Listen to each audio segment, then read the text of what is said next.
Now, before we dive into this episode, I want to give a shout out to our listener of the week, and this is from Anne. Anne, thank you so much for taking time to write a review for us. She says, entertaining and so much great information. Getting married? Already married. Know someone who is getting married. So full of great information coming from vendors who have been in the wedding industry for many years. Time well spent listening to Mike, Sharon, Kristina, and their vendors who know their businesses well. Thank you so much, Anne. We would also love to hear from you. Just take a few minutes, hit the subscribe button, and if you like what you hear, write us a review, and we may feature it on one of our upcoming episodes. Now, let's get started with this episode. I've been looking so forward to this episode. Today as our guest, we have one of my absolute favorite people in the local wedding business, Alex Hunnicutt.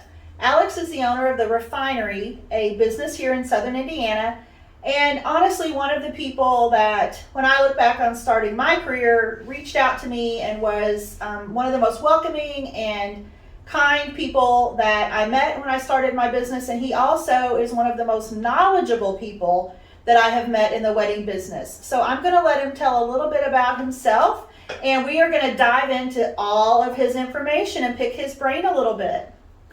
Oh, thank you very much. That was very flattering. My name is Alex Hunnicutt, and I do own the Refinery. I have been in the wedding business since January 2008. Our business has evolved greatly. I have a business partner named Paul, and Paul is, I call him a creative genius. He is pretty spectacular in a lot of aspects, but we became friends when we were doing events in college. And we decided, when the college told us no, we couldn't spend money on something we wanted to spend it on, we decided to spend our own money. And we put our money together and we created a business. And that business, like I said, has evolved over time. We started out doing consultations for coordination and event decor. In 2008, there was no such thing as day of coordination. So it was all full service coordination. If I could go back in time, I'd change that. But we worked our butts off, and we decided that the best way to get ahead and to kind of diversify our portfolio was to open a venue. And so the hunt began, and it lasted nearly 3 years of dealing with. Wow. Well, we were in our young 20s.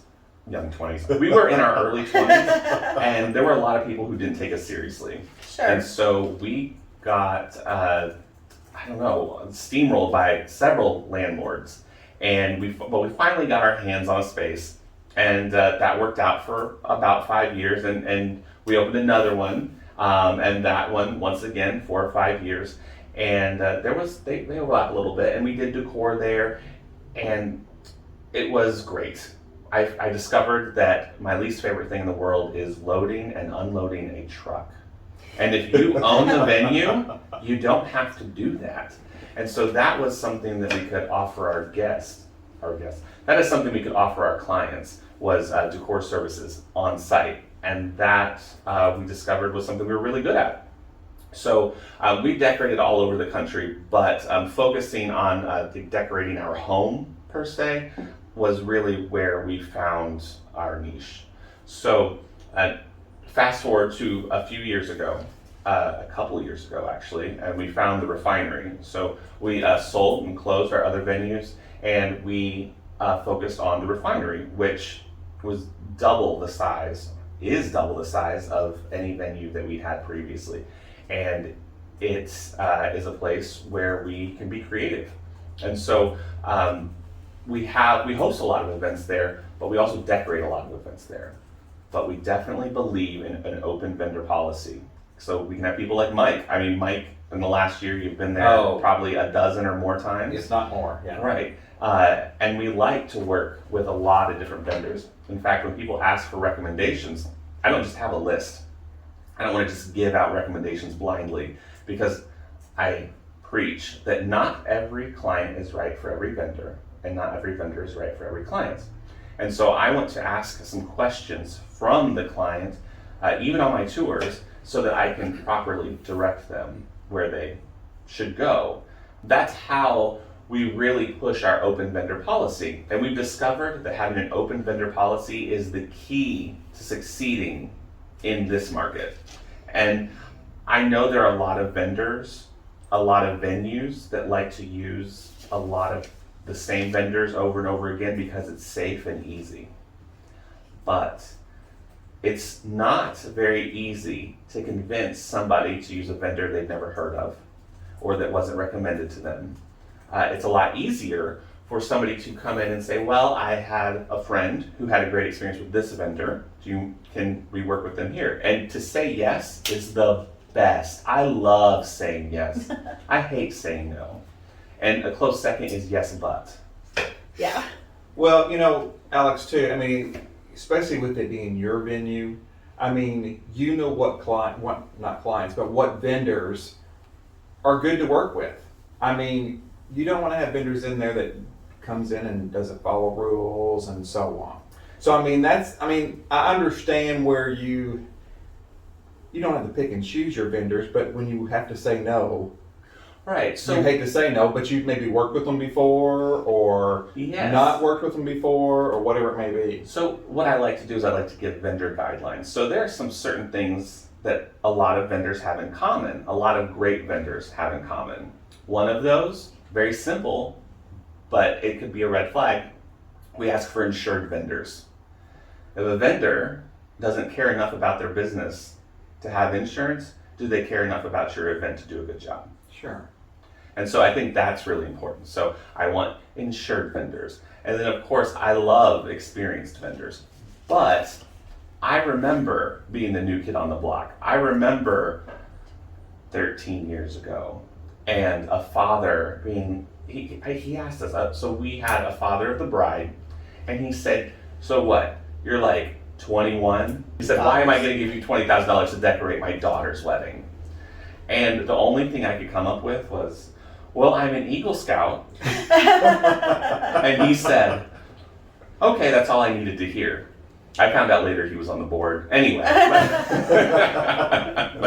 But I learned that it's not always easy to get started in an industry where experience is king. Because how do you get experience when you don't have any experience? It's the age-old dilemma that a lot of people run into. I think sometimes too it's the attitude of those vendors as they come in. Because I remember when I was new, I remember meeting with you and touring your previous venue, and I said, there are things I don't know. If I do anything wrong, please tell me. If I forget to do something, please tell me. But I'll work really hard and I really want to do this wedding. And I think that's important too, that if you are a new vendor, that you're willing to listen and learn from those people that do have more experience. And I learn something every wedding, at least one thing, sometimes multiple things at every wedding. Yes, there is an old proverb that says, a wise man knows that he doesn't know everything. 100%. Well, I know your reputation is top notch. Well, thank you. Because, we do anywhere from 150 to 200 weddings a year. And I know I've talked to at least 15 to 20 brides a week. And you're always one of the vendors, always the venue of one of my brides. And I always love working with you all. You let people know when to come in, when to be out, and all that in between. And I know some people get upset with that, but I understand where you have to have guidelines since you're working with so many week after week. Right. To that point, let's talk about that real quick, because there's a principle that we founded the Refinery on. We found our venue, and I think that most venues should have, and that principle is transparency. Like there's no shroud as to what rules and regulations there are. Not only is it all on our website, we also send emails to those certain vendors so that if perhaps the guidelines don't fit them, they can let us know. Because we can only help somebody with a problem if we know about the problem. Right. Well, and Alex, I know that you've been talking about guidelines and all of that, which is great information. But one thing I don't want to pass over is let's really talk about the Refinery and everything that your venue has to offer. It's a beautiful space. For those listening that may not recognize or may not be local to us, the Refinery was once known as Kai's for many, many years. I know Kai personally, and a very well-known part of the community. And you all came in and transformed it. It took it to a whole nother level. And I'd love for you to share with the listeners what all you all have to offer, because I know you have 2 different buildings. Right. And bridal suites. Me and Sharon got to take a tour recently, and I was so blown away about everything that's there. I would like to give Kai her dues. Please do. She is a fabulous person, and love her to death. So she opened an event venue at a time when event venues weren't a thing. And she got a lot of flack for that. But she persevered, and she laid the groundwork for a lot of other great venues in the city. Whether she knows it or not, I have a feeling she knows it. I hope she knows it. She did. And so we did a lot of work in place, but we had a good foundation, good bones to build upon. And I have to give credit where credit's due. And a great reputation in the community. Yes. Absolutely, for the events. And her sidekick, Herbie, who known him for many years, can't say enough about Herbie. And I just think that you really, with no disrespect at all, you really leveled up what the venue was. You know, I really think it's great what you all have done. Well, thank you. So part of the transformation was cosmetic. Another part of the transformation was in the policies, procedures, and guidelines. So we definitely believe, like I said, in that freedom to choose your own vendors. And that is kind of rare in not just the area, but in the industry. It's hard to find. And so we had to make accommodations for that. And that means that our price point is actually a little higher than our competitors because of that freedom to choose. One of the reasons that a lot of vendors, I keep saying vendors, I mean venues. One of the reasons a lot of venues don't let you choose your vendors is because those vendors have an agreement with the venue. And they may just sign an agreement that says, I will collect 15% and I will give it to you. It's not shady, but it is something that the vendors need to do for the venue. And that's one of the revenue streams the venue counts on. So we don't like that uncertainty. We don't like to hope that our clients are going to have a fancy meal and spend a lot of money on food, and hopefully we can collect 15% of it. So what we did with our pricing is we made it standard across the board. So it only changes based on the day.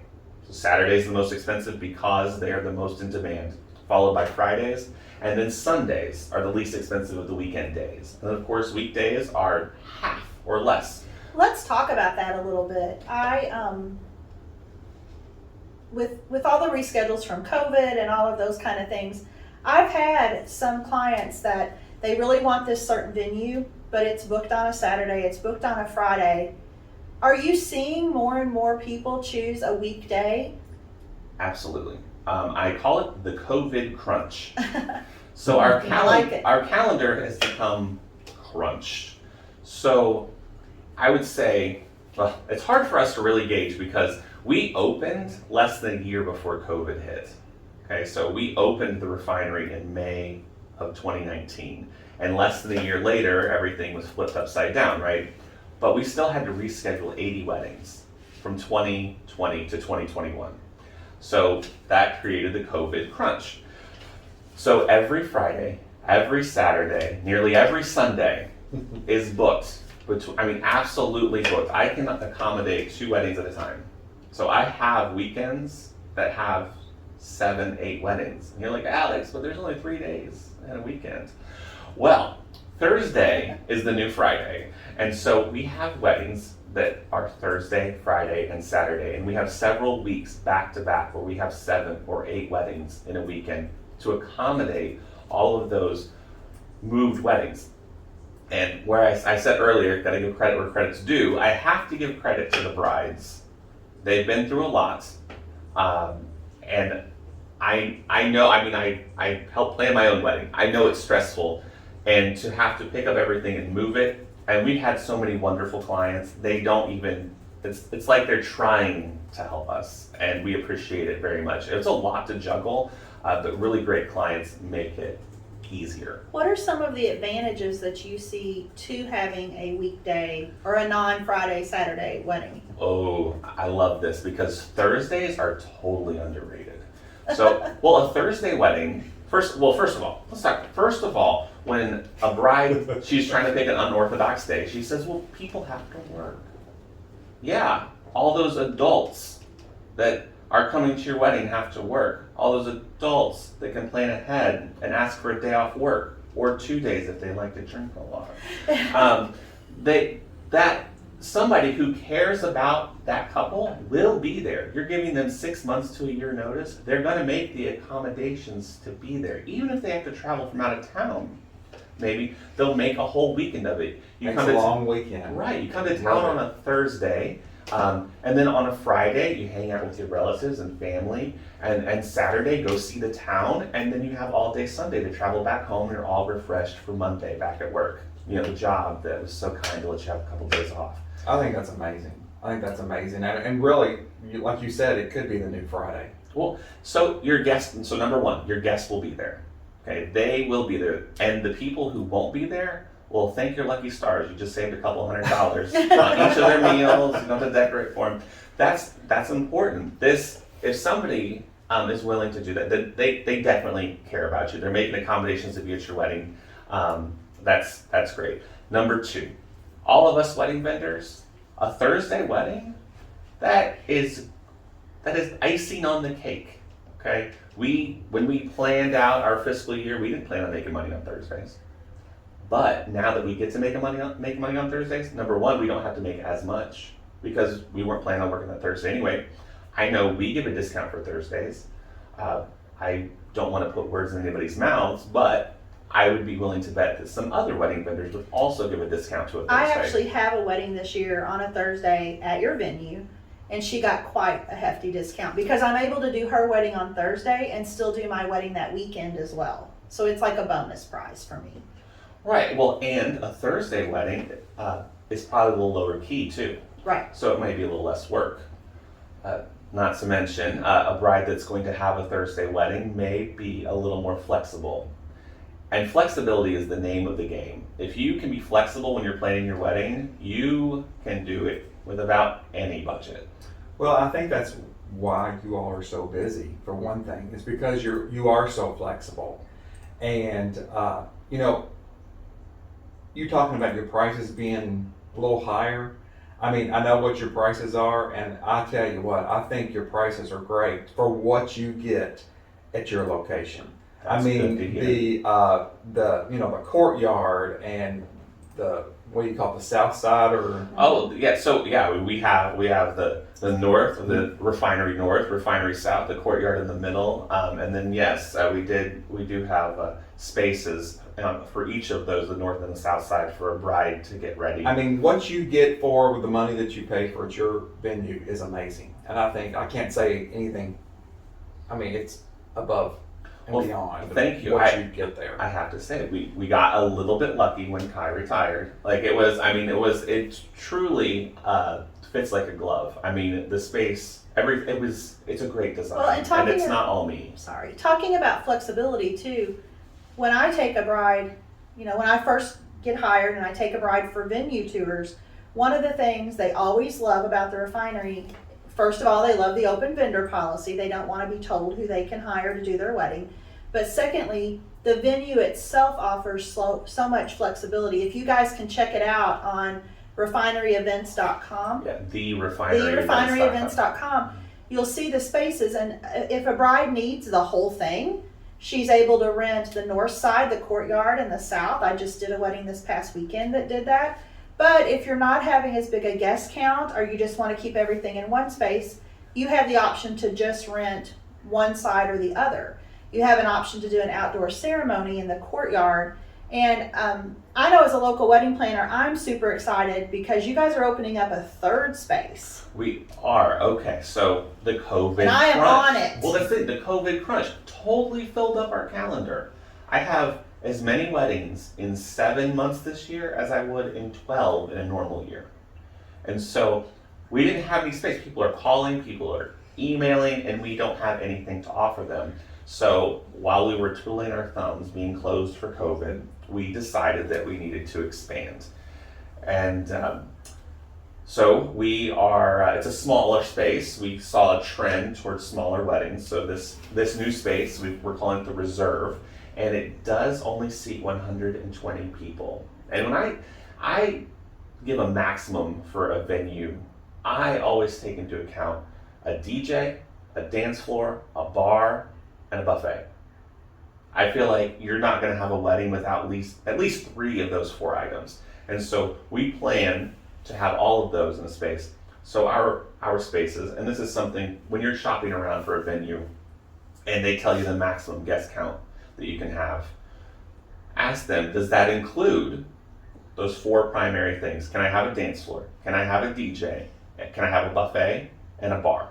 And if you can't have all of those in your room, then what's the maximum number of people I can have all those in the room? Furthermore, in all of our floor plans and our comfortable guest counts, we maintain 5 feet between tables. This is pre-COVID, okay? Yeah, with COVID, we added an extra foot. We made it 6, be nice and safe. But 5 feet, so 5 feet, so what that does is that gives you the table, a chair, a walkway, another chair, another table.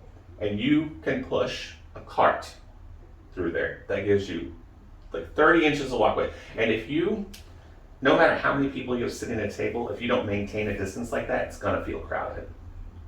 Very smart. Very smart. Especially when you're decorating the events. Yes. Trying to get from table to table. Well, and I'm certainly not a floral designer, but I am a fluffy girl.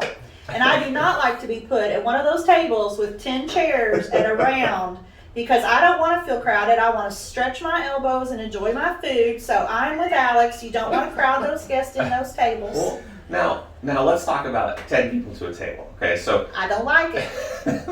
now, but a lot of venues in their maximum guest count. In fact, in the maximum guest count I just gave you for the Reserve, I said 120 people. That's 10 rounds, or that's 12 rounds of 10. So that's 10 people. I know she's giving And me they've side-eye, got folks. 72-inch round tables and not 60-inch round tables. Correct. That is not correct. That's not we correct. We stuck with Oh, the 60. That's okay. okay. That's okay. This is what I tell my clients. So I have a wedding spiel I give every client before their tour.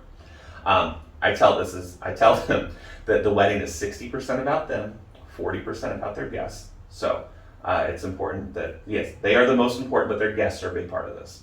I always tell them that weddings are steeped in tradition, but just because it's always been done doesn't mean it has to be done. And on that same note, just because it's never been done before doesn't mean you can't do it. Well, we've had an episode about that kind of stuff, so that's exactly right. Well, and Alex, I'm going to tell you something. Sharon, I can't believe she's still sitting in her chair over here, because I don't know about you, but her philosophy is all about the girl in the white dress. Right, 100%. But I really love how you explain that to someone that comes to the venue, because yes, it's all about them, but there's also people coming to support you, be there, and cherish that day with you. So I love how you explained that. Well, thank you. Well, I follow that up with, there are no stupid questions. That's the last statement of my wedding speech is there are no stupid questions. When a bride or groom or both, or 2 brides and 2 grooms, whoever it may be, walks through the door, I don't expect them to know anything. Some people have read every word on our website, and that's a lot of words. Our website is very thorough. And then there are some people who don't know anything. Not at all. Oh, you can have weddings here? Well, yeah, isn't that why you're here? Well, a quick plug real quick. I know we're talking about weddings, but you also allow other events there, right? Yes, yeah. I mean, honestly, if They're you're writing you a willing check? to pay, I mean, you can do whatever you want. You could have a roller derby, go for it. Well, speaking of that, when we took the tour and I walked in, and again, I've known Kai and Herbie for many years. When I walked in, that floor, I honestly don't even know what words. I'm not a decorator. My husband would say I don't have any eye for design, but that floor just really makes the whole space pop. And the market lights, when we took a tour, you had market lights. Right. And I've seen some of the chandeliers. Yeah, we've got chandeliers. I'm just going to be your salesperson right now. I'm But hiring. It's just a way to level up their event, based on their budget. Not every person has to get chandeliers from you or market lights or this, but you have those options for people with however they want to customize their event. Right. Well, one thing that you were very smart about back, 2 or 3 years ago, all you saw was barn weddings, barn weddings, barn weddings. Oh, yeah. And now that barn wedding trend is still there, but they're taking it and adding a crystal chandelier. They're adding draping. They're making that barn venue look more romantic. And that is what you all have done. And I love that. Not that it's a barn at all, but they give you that rustic feel where you've got that wood floor, you got those fabulous wood beams, and then you go in there and hang those crystal chandeliers. I mean, I think that is one of the most amazing places I've seen for a while. Thanks, Mike. That's Thank the you, words thank I you. didn't have, so that Okay. I told you I didn't know. And Alex, didn't it sound so much better the way he said it? He said some really great things. Romantic. Now, I don't want to think that we're knocking on the barn. Like, there's No, nothing wrong with no, the barn. not at all, Not at not at all. all. Barn one. That being said, there's a lot to be said about having heat, air conditioning, Definitely. floors. Again, for the fluffy wedding planner, we do appreciate the AC. Yeah, I tell you what, that is, I would say, that is something. When you're shopping around for a venue, it's not a stupid question. Do you have air conditioning? Do you have heat? What's the room set at? What's the temperature? We found personally in this area, 68 degrees is the absolute optimal temperature, whether it's summer, winter. If it needs to be heated to 68, we heat it to 68. If it needs to be cooled to 68, it's cooled to 68. But that is something to ask your venue when you go on that tour. I know another thing I always ask, and Alex is probably going to laugh at me, but when I go on a venue tour, I always say that I have to use the restroom. Because I want to see the restroom, because you're going to show me this beautiful ballroom or whatever I'm looking at, and then if I go in and it's an icky bathroom, I don't want any part of that. I don't like the bathroom. I think the bathroom should reflect the venue. I think they should be nice for your guest as well. Right. Let's address the bathrooms quickly, because in the renovation process, the restrooms are kind of the lower items on the list because they don't make you any money. The restroom doesn't show up in a magazine. Just flush it. Well, that's the thing. If the restroom works, if the restroom is functional, that's really the primary But your concern. restrooms are nice. They're They're not very nice. icky. They're nice. They're not icky, but you might also feel like you're in a different decade. And I would love to update them, but I feel that my money is better spent in other areas because they do work great. They do. I've seen them work great. I've been to some venues that don't have a restroom. You have to bring your own restroom. So I'm happy if there's a bathroom and it's clean and it functions. I'm happy girl. Well, we can talk about outdoor events. There's Can you ask her about the time that she had to work on the restroom trailer? I think that would be great, Alex, if you ask her about that, please. if I'm not mistaken, if you guys are all long-time listeners, I think Sharon's told this story before, right? I have, and let's just say it was less than pleasant, and I will not do it again. You say it was a poopy experience. It was a poopy experience, yes. All right. But I'm going to say, Alex, though, when we took the tour, I think your money was much better spent on, I don't want to say it incorrectly, I believe you call them the bridal suites. Oh yeah. So it's Lounge, bridal lounge. Sorry, bridal lounge. we call them lounges for one purpose, and that is because it's inclusivity. We want to be inclusive of any gathering. It could be. I'm not talking about just same-sex weddings. I'm talking about a quinceañera, or it might even be a green room for a band. It could be, we have one couple that's using it just for a nursing area for new mothers. That's awesome. You can't leave a newborn home no matter what. I mean, the baby's 3 weeks old, you gotta feed the baby, and mom might need to see real people. And you know all about that, don't you? I do. My son, yes, he's going on 8 months old now. He's a doll. Well, thanks. I can only take half the credit though. But that does come up a lot. I've had, like listeners have heard us say before, wedding days usually start 8 o'clock in the morning, 9 o'clock in the morning with hair and makeup, and they go till midnight. And I actually just this past weekend had a bridesmaid who was nursing her baby. Mm-hmm. And I had to allow her time in the timeline and a place to go pump. So that it is very important. Yeah. I did want to circle back around. We were talking about potties, which is now my vocabulary. Actually, I mean, it's mostly because of my dog, though. You should ask if your venue's pet friendly. I like a good pet friendly venue. Good idea. But let's talk about outdoor venues for a second, because indoor venues aren't the only ones around, right? There's a lot of outdoor weddings that happen, no matter how stressful they might be. Mother Nature doesn't care about your wedding. It's not.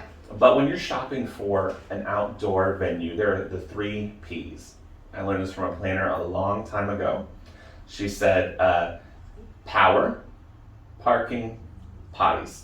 And I always remember that. So when we were young and naively planning weddings for clients who dare trust us with their money, and I do appreciate all of them that did. We did a great job, it was awesome. But that was something that we would always look for whenever we were trying to find the right venue for our client. Does this venue have these things? And if they don't, how much is it going to cost for us to get them? Because all of those you can buy. You can buy every single one of those. So recap that: power, parking, and potties. Yeah, the 3 P's. That's good.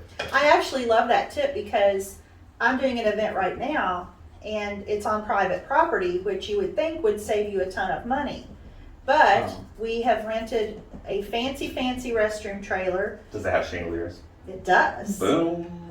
And it has a person that comes with it, so I don't have to climb under it should there be a wiper? malfunction. The personal wiper? I'm joking, I'm joking. They also have had an electrician come out and had to install 2 new electrical panels to support this event. And they are getting gravel poured for parking. So whoever that I'm wedding glad to planner see that was, because I know what you're talking about. Yeah. That's good. whoever that wedding planner was, kudos to her because she's very smart. Mm-hmm. So it ends up, it doesn't always save you a ton of money.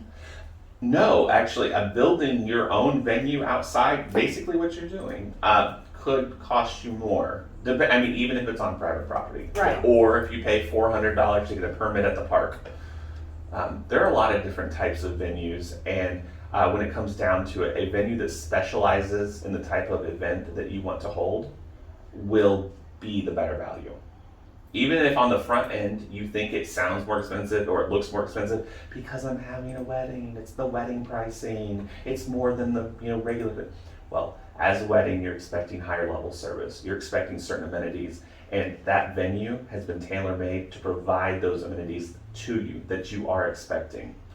There are certain venues that may not be for weddings, and they sound much less expensive on the front end until you realize that you have to add in all of these extras to get the things that you need to make the event the way you always thought it would be. That's very good advice right there. No Betty in the Because- basement. No Betty in the basement, exactly. I mean, shoot for the stars and don't try to pull it out of your butt by yourself. So Alex, if I'm newly engaged and I'm looking for my venue, what are some of the questions that I should ask on my venue tour? The first thing you should be looking for a venue is availability, okay?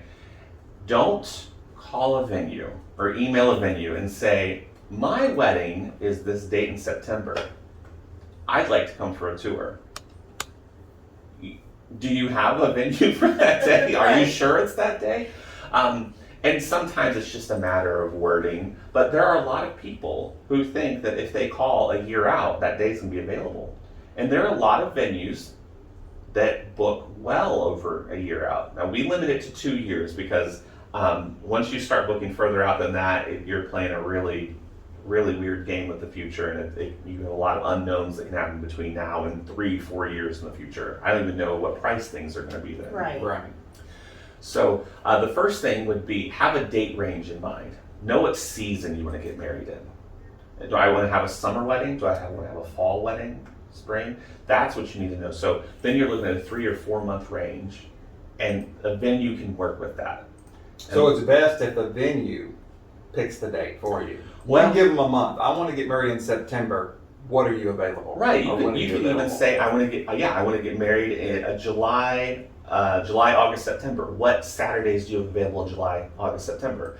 And the answer might not be, it might be 0. But then you can look at other days. Like I said, usually Saturdays will book first, and then Fridays, and then Sundays, and then a weekday. And back to the weekday, if you want a particular day, let's say you want to get married on your grandmother's birthday, and it happens to fall on a Wednesday, go for it. Why not? But the day, that day means more to you. And like I said, your guests will be there. I agree. Good. I do good too. tip, Good tip. That's excellent. What else should I ask? You should, capacity. You want to have a good idea of your guest list before you go. So when a client walks in to the refinery for a tour, they've already told us when they want to get married, and we've already given them availability, and they've already kind of given us a preliminary guest count. I go over those things again. Say, how many people are you expecting at this wedding? And they're like, 250. My follow-up question, are you inviting 250 people, or do you want 250 people to be here? Because about 80% of the guests you invite will show up. 75 to 80. And if you're not a very nice person, maybe only 50.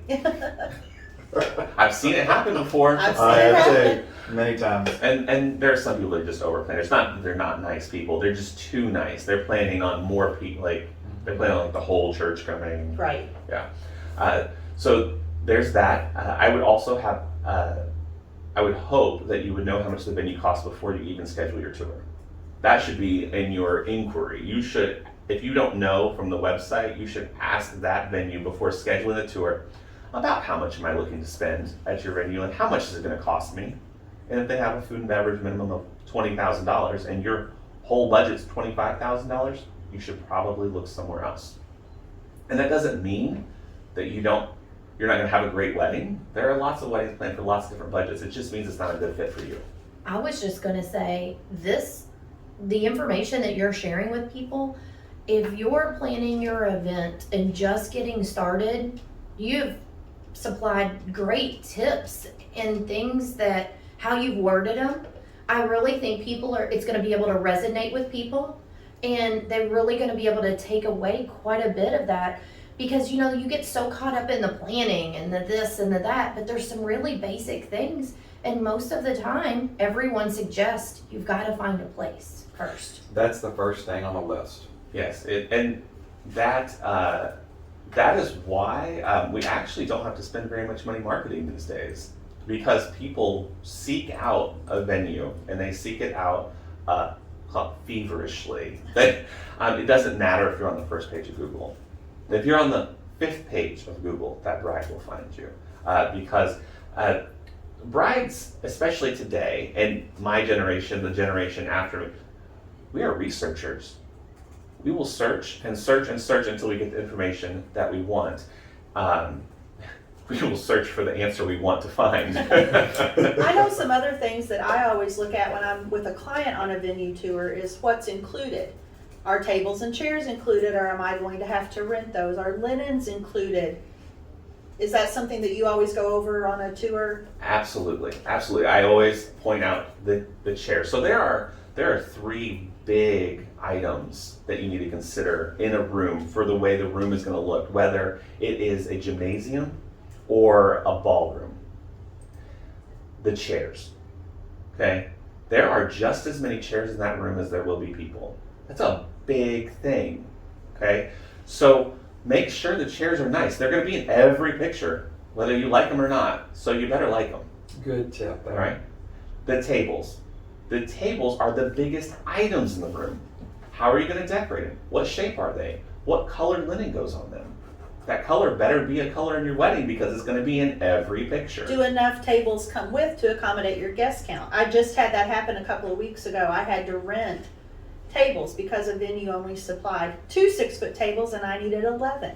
Well, I will say that has been one of my pet peeves in the past, because we were event designers before we were venue owners. So there were certain things that went into opening the venue. One of those, we wanted to provide enough equipment for the room for you to absolutely max it out. If it can seat 350 people, I want 350 chairs. Yes. If it can hold 35 tables, I want 35 tables. And I may not use them, but I want them available to me. And so that's important. The third item that is very important for the look and feel of a venue, like I said, whether it's a gymnasium or a ballroom, is lighting. Okay, does light dim? Is there enough lighting? Am I going to have to hire a DJ to bring in up lighting? What are we going to do for lighting? Because lighting, that is exactly how the room is perceived. I've had a bride come to me and she said, I don't like the color of the walls in this room. I said, no problem, because I can control what color light bounces off of that wall, and I can control what color you perceive it as.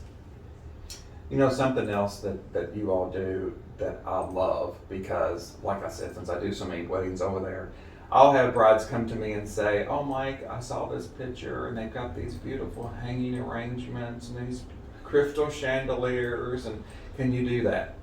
And I automatically go right back to them and says, anything that's hanging in the refinery, they have to do. And I think that's perfect. I think that's amazing, because I don't want to even have to work with that. But I know that's in your contract that hang everything. Right, so you'll run into this with a lot of venues. So when you hang things at a venue, you're getting into a situation of liability. Yeah. So, and it's even happened locally, where somebody has hung something large from the ceiling, and during dinner it falls right over the dance floor. Yeah, I won't say. Oh, well, that company doesn't do that anymore. They don't work there anymore. But I'm not gonna mention any names or locations or anything. But it's important that something hanging over your guest's head is secure, and so yes, we have to hang anything at our venue. That doesn't mean we have to create what's hung. I'll give a price to hang anything. So I just learned something. So if I created something, not that I will do this because I'm not into that, but if I created something and then I would work with you to have it hung. Right. Mm-hmm. And a lot of hotel ballrooms are like this too. You have to work with a certain union organization that usually a lighting or AV company, and there are certain ways to hang things in ballrooms, and you have to work with them to do it. And it's not cheap. None of that is ever cheap, because you get what you pay for. Well, if you want the look, you've got to pay for it. Right, and you're taking into account the equipment required to hang it, the skill required to hang the training of those people to make it safe. Yeah, the price of the liability insurance that they're covered. I mean, I've got great insurance. I will never be underinsured. That insurance is very important. That's one of the first things I talked about. That's a whole nother episode. Yeah. It is. I actually was at your venue this past Saturday night, and those market lights in the south, I had those on just about every setting there was. We had them up for dinner, we dimmed them to dance, we turned them a little bit higher for toast. So I appreciate being able to control that lighting a little bit. You've given us some amazing information. Like, we appreciate it so much. Tell you what, you will not want to miss this episode on YouTube. So for those of you that are listening, don't forget you can head over to our YouTube channel and watch this. Alex was really excited when he came in to know that we were video recording this, weren't you? I tell you what, that it was so exciting. It almost prompted me to dress up. But another important thing about venue shopping, appearances. Okay, I don't want the bait and switch. Okay, I don't dress up for my tours. I don't. I wear blue jeans and a polo for almost everyone. I'll testify to that. He does not. Yeah. It's my unofficial uniform. And it's not that I don't want my clients to think that I'm serious about it, but I don't want them to get the idea that I'm selling something that's grander or fancier than it is. We are in a brick building with exposed bricks, exposed beams. I don't want to show up in a three-piece suit. So it's not that I don't care about your event, and it's not that I'm not taking you seriously. It's just I want it all to feel natural. Now, if I went to a hotel and I was shopping for a ballroom and the sales rep came to me in jeans and a polo, I would ask them if they worked there. But and so I feel that is important. That transparency I talked about Super important. And look, I'm continuing the interview even after you tried to cut it off. Go ahead and tell everybody where they can find you on social media, how they can get a hold of the refinery if they do want to book a tour. Okay, so like a lot of vendors or venues, especially when things are very busy, we appreciate email the most. Absolutely. And our website is www.therefineryevents.com. Our email address is info at therefineryevents.com. Alex, I'm going to speak on behalf of Mike and Sharon. I know we've already said this multiple times, but this was fabulous. And I hope that somewhere down the line, you will come back and join us for another episode, because I think there's even more things that we can touch on. It took me almost 7 minutes to get here. I'm so sorry. I wish we were closer. Okay, for all of our listeners out there, please go and check out the Refinery. I'm sure you can find them on social media, like Alex mentioned, Yes, or Facebook, Instagram, we are there. their website. And don't forget, you can go to our YouTube to check out the video recording of this. But to all of our listeners, we greatly appreciate you. If you've liked what you've heard, you know someone getting married, please take a moment and share it with them.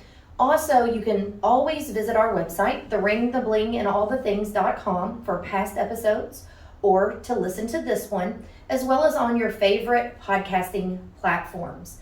So we hope that we will hear from you. We can't wait to see your feedback on this episode.